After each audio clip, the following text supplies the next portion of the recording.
Many men today are terrified of feminism, and it's so bad that one of the things that they consider to be a slur is when they get angry at you and they call you a feminist. You hate men. They say you're just a feminist, and the way that they say it, like it's a slur, it's a negative thing that's supposed to hurt your feelings to be called a feminist. And for some women, it works because you see them back down and say, "No, no, I'm not a feminist." But I'm thinking any woman who is not a feminist is an idiot, and she's not about her own best interest, because all of being a feminist means is that you are advocating for women to be treated like human beings, to be given the same rights, the same autonomy, the same pay, and the same opportunities that men take for granted.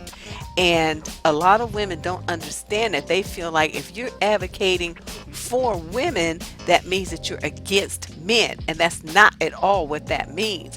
It means that you're trying to get the playing field level. By saying that you're against feminism, it's the same as white people saying that they're against racial equality. It's exactly the same thing. They want to maintain their white privilege.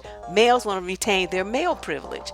So if you are a black woman, you can see how you get the double whammy and you're at the bottom of the totem pole. So what I want to talk about today is not just feminism, but how men perceive it and how they then flip it around to use it as an excuse for why they aren't better men, why they aren't meeting standards that they should be meeting, why they are weak, and why they are failing. Somehow they want to blame that on women, and it has to do with the power shift of feminism. So what happened in the past is that men had certain, how should we say this? Men had certain rights and privileges that were granted them strictly because they were male. They didn't have to earn these things. They didn't have to qualify for them. They just were given these rights and privileges and this higher standing in society and everything else because men set that up so that other men would benefit, and women were second class citizens and children were way down on the totem pole, like third, or if they're even on the list at all. Down there near the bottom were people of other races, immigrants, and all this other kind of stuff too. The main people who had the power here in the United States were white males. Everybody else, you get in where you can fit in. So as we move forward and women started to get tired of that bullshit, and they wanted to be able to vote, they wanted to be able to own their own property, they wanted to have their own credit. They didn't want to feel like their bodies were owned by their husbands. They wanted to be property anymore. They wanted to be an autonomous, recognized as an autonomous individual, separate and apart from their husbands. They wanted to have opportunities to start businesses and to own businesses and to not get married if they chose to. All of these things are things that were benefits that were achieved under the feminist, the feminist fight.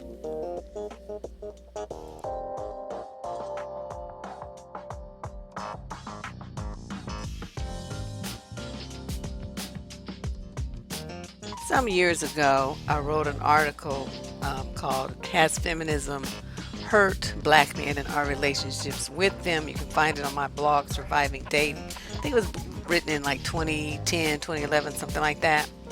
And we'll post it then, rather. And I remember some interesting statistics from that posting, and it talked about the economic and educational advancement that women had made in the 70s and 80s. And I'm just pulling it up as we speak. And here it is. Okay, in 1970, men earned 60% of all college degrees. In 1980, the figure fell to 50%. By 2006, it was 43%. Women now surpass men in college degrees by almost 3 to 2. And this was in 2000. These statistics went from, through 2007. So I'm sure it'll be way different now. Women's earnings grew 44% from 1970 to 2007, compared with 6% for males. In 1950, 5% of men in the prime working age were unemployed. As of last year, that's 2006, 20% were not working, the highest ever recorded. Men still maintain a majority of the highest paid and most powerful positions, but women are catching them and will soon be passing them if this trend continues. The next point, men are more distant than from a family or their children than they have ever been. The number of out of wedlock birth rate is more than 40% in the United States, and in 1960 it was only 11%. And then the final thing is men are also less religious than ever before. According to a Gallup poll, 39% of men reported attending church regularly in 2010 compared to 47% of women. And you know, in the black community, it's even higher than that. Remember, these are national averages which incorporate all races, not just black. And then this woman named Hannah Rosen wrote this article was everywhere. She was all over all the talk shows and everywhere. In this article published in the Atlantic called "The End of Men." You may even heard of it. I mean, it was so viral, it was ridiculous. But she shared her thoughts that there was a gender reversal role happening in the United States. And a quote from her article: "Men have been the dominant sex since, well, the dawn of mankind. But for the first time in human history, that's changing, and with shocking speed." She noted that the changes in American culture from manufacturing and farming, which required brawn, to technology and business, which required brains, has, quote, catapulted women to the top of the workforce, leaving men in the dust. So what that meant to me was that women were inherently more intelligent than men were. And when you incorporate the what they call emotional intelligence that women have, and couple that with the brain power and intellectual intelligence that women have, you can see how women would be far superior in any business setting if they, had the equal opportunity and the education that men had, to know about contracts or business, whatever we're talking about. And would that not be or have been a reason for men to try to keep women out of the workforce, out of schools, out of places where the women could get the tools to be able to compete and level the playing field with men, because men were terrified that women would come out on top because they already knew that we were smarter and better than they were. Now, it's not that women want to hurt men. That's the common ploy that the men that are all over the internet use when they want to talk about feminism. They make it sound like if you are a feminist and you're advocating for women, that means that you hate men. You think you're better than men. You want to keep men down. You want to kill me. I mean, they just go all the way around the world with it. What it really means is that you want men to acknowledge the fact that you have just as much intellect and are just as capable and powerful and willing to put in the work as they are. There's no limits to what a woman can do simply because she is female. That is the part where things go awry, because men have this thing where they feel like our role and all we're good for is to take care of and support them in their quest for greatness. We shouldn't have any greatness ourselves.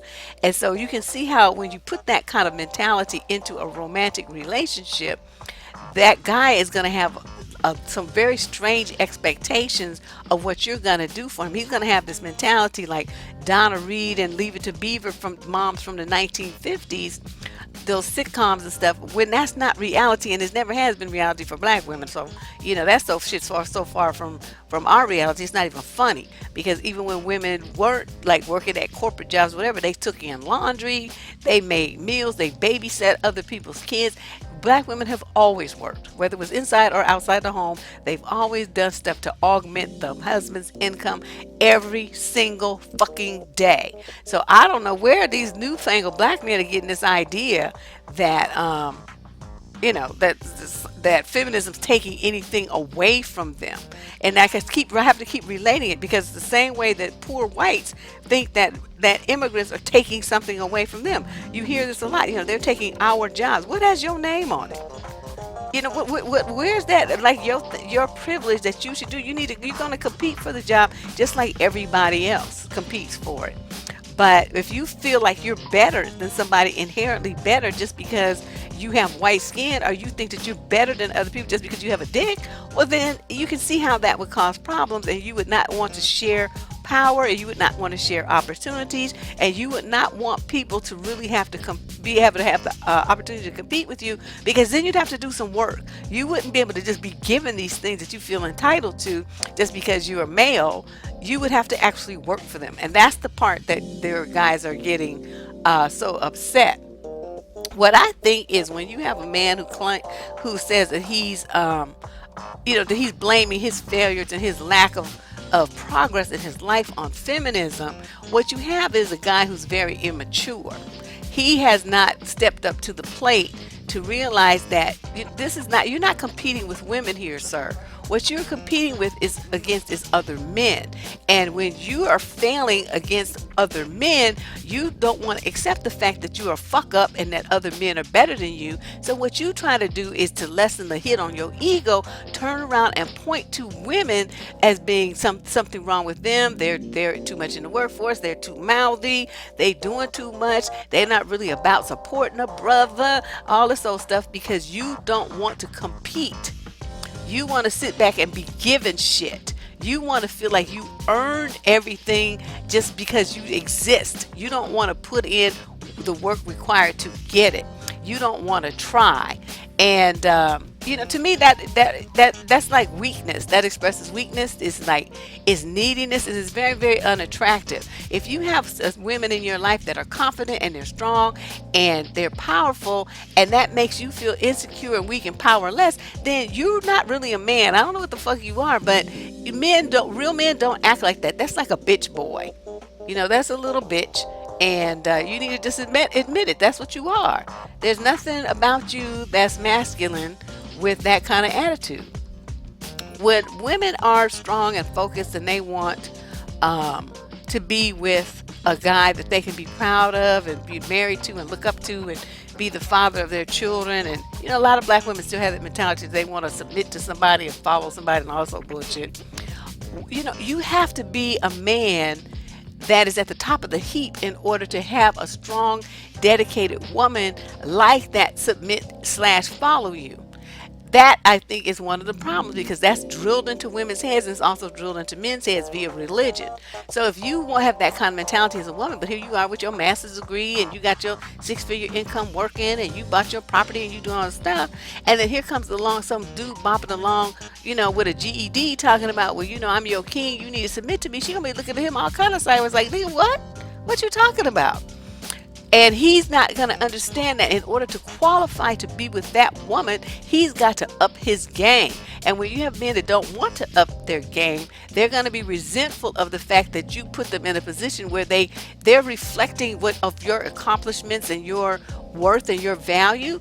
They're reflecting that in a mirror, looking at themselves, and they can see where they don't measure up. And so instead of saying, well, I need to get my shit together and do better, they instead want to attack you for being what you are, and make you feel bad about what you are and what you've accomplished and what you've earned in your life. You guys need to be very careful of men like this. You need to be very careful about it.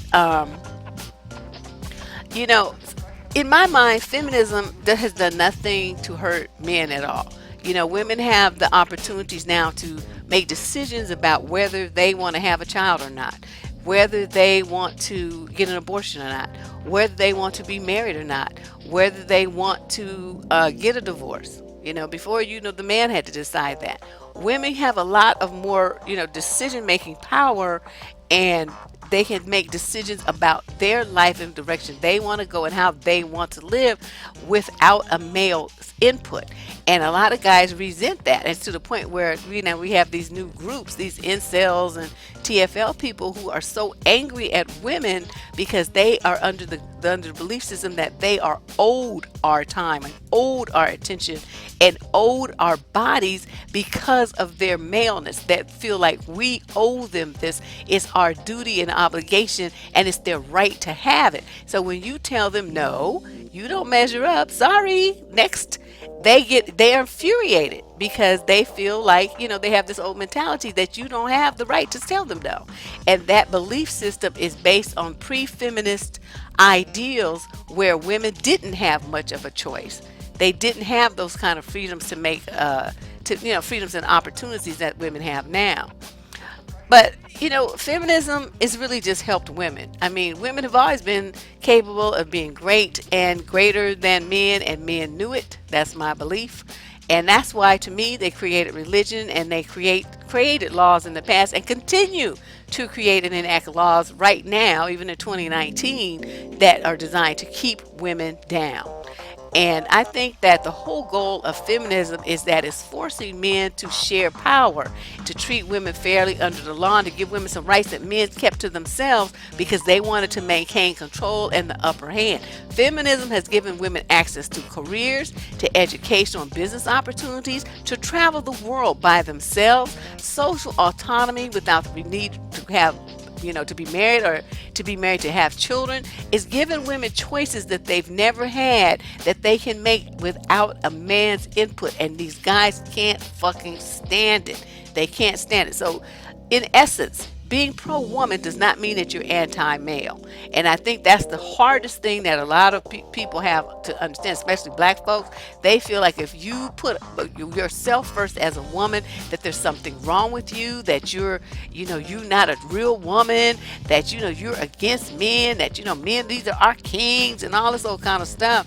And we have a term for it. It's called mammying. That's where you put a man first above yourself. And in some instances, that belief system is so deeply ingrained into black women that it's very challenging for a lot of them to recognize it and to let it go. I'm telling you, start getting it drilled into your head as a baby. It's really terrible. Um, I think it's very important that, especially that we teach our daughters this. Everything that happens now, you have a hand in it. You can decide your own life. No man is going to have any power over you that you don't give him. And men can't fucking stand it, that they have to earn that right, and that they have to perform to certain standards in order for you to even acknowledge their existence. They can't stand that they have lost that kind of power, which they never deserved in the first place. That's the real deal. They never deserved it. They did nothing to earn it. They just gave it to themselves because of laws and religion, like I said. But now that women are challenging that shit and leaving religion behind, and becoming senators, congressmen, and running for president and stuff like that, men are losing that.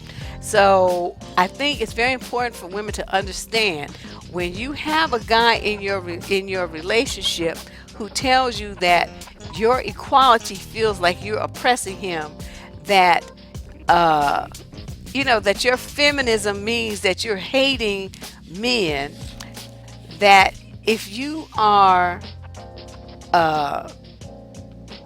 you're advocating for women to have privileges on a par to what men have, that means that something, that they're going to get angry at you and feel like you're trying to infringe on their territory. You're trying to, quote, be a man, and that they tell you that there's no such thing as sexism and there's no such thing as male privilege.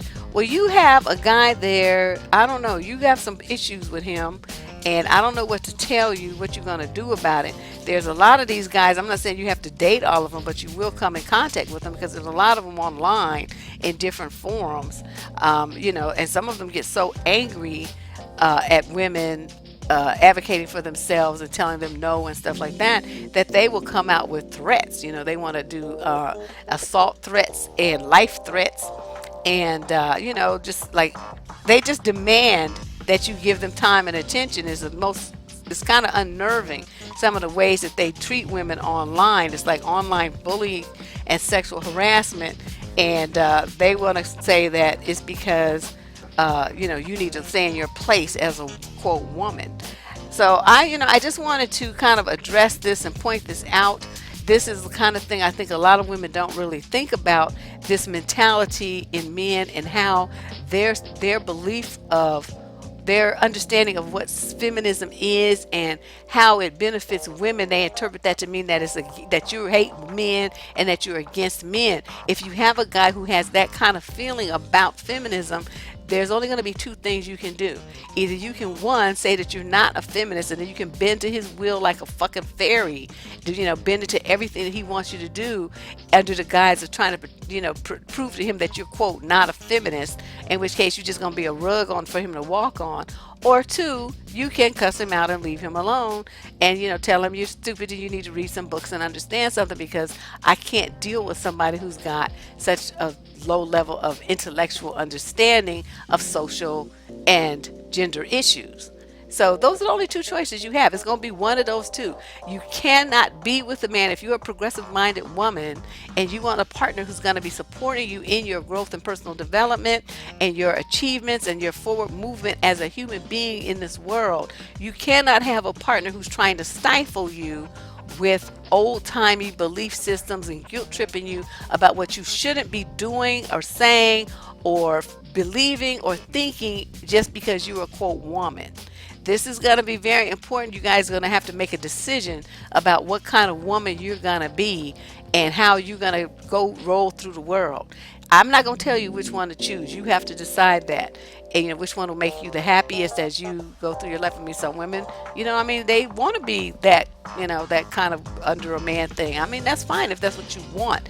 But don't get yourself into a situation where that's not what you want and that's what's being forced on you because that's how your man is and you don't know, that's not at all what you want and you're miserable. There's something you can do about it, and you need to think about this. And really, as you go through the, quote, vetting process, which we talked about, you need to ask questions about his belief system so that you understand how he thinks and if this man's mind is in line with what you try to be and do as you go through your life. He needs to be in line with you. There has to be like some parallel morals and values. And if you have any kind of crossover where he's not in line with that and he wants to feel like, certain things you shouldn't be doing because you, quote, his wife, his girlfriend, or a woman, then you have a problem. And you better really rethink this, because if a man is grown, you can't change his mind. He's never going to change who he is and what he thinks about women. That's it. It's what you get, what you see is what you get. So let's be realistic here, ladies. This is all part of the vetting process and understanding what you got. And, the phrase that he tells you who he is, believe it.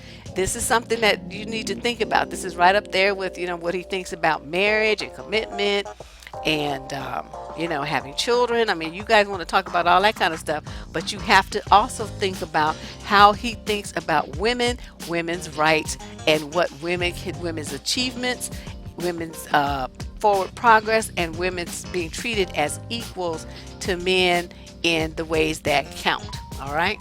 This is Deb Cooper from survivingdating.com, which is on day 4 of DEBruary, which is video a month every February here on the Debsterism Channel. Check us out on YouTube, youtube.com/Debsterism, and also on streaming on twitch.tv as well. If you have an idea for a topic, please email it to survivingdating@gmail.com and become a subscriber to the channel. We appreciate your support and your involvement in what we got going on here. Thank you very much. Talk to you soon, like tomorrow. Bye-bye.